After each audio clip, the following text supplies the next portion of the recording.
We would like to extend our warmest and heartiest welcome to Her Excellency, Dr. Mari Elka Pangestu, Minister of Tourism and Creative Economy of the Republic of Indonesia. We would like to kindly invite Her Excellency to kindly come up on stage. Ladies and gentlemen, let's join me in giving a warm welcome to Dr. Mari Elka Pangestu.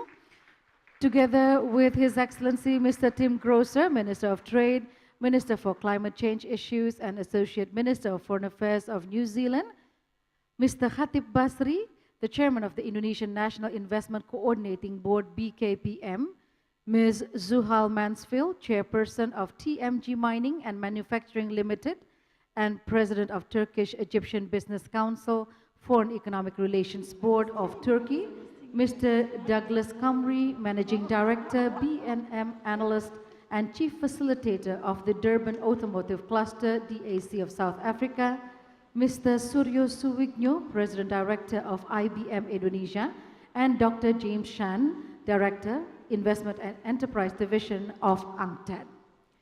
Good afternoon, ladies and gentlemen, and again, we hope that you have enjoyed your lunch.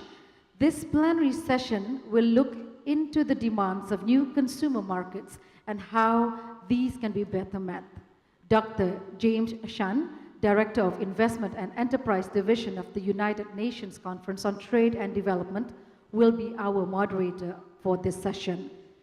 In addition to his role as Director, Dr. Zhan is the team leader of UNCTAD's annual World Investment Report and editor of the United Nations Journal Transnational Corporations.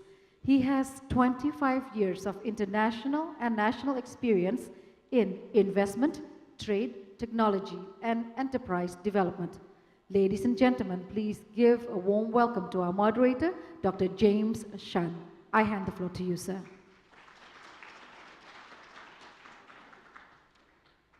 Thank you very much for the introduction. Honorable ministers, excellencies, distinguished guests, ladies and gentlemen, good afternoon. Welcome to this important plenary session. And today at our panel, as already introduced by the presenter earlier, we have a very high-level panel, both from public and private sector. And we have only an hour and a half this afternoon for this important session. The theme of the session is growing value, meeting the demands of new consumer markets while strengthening local value addition. And our focus will be on the global value chain and how countries and the firms can benefit from that, while keeping in mind that there's a growing consumer market, how countries can position themselves, and how firms can build their productive capacity and export capacity, international competitiveness. Before I give the chance for the panelists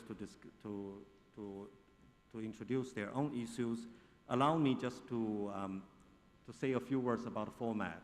As you have experienced from the previous day, I suppose, I just landed, by the way, that we are in a kind of conversational format, a kind of discussion. It's a free flow of the panel discussion.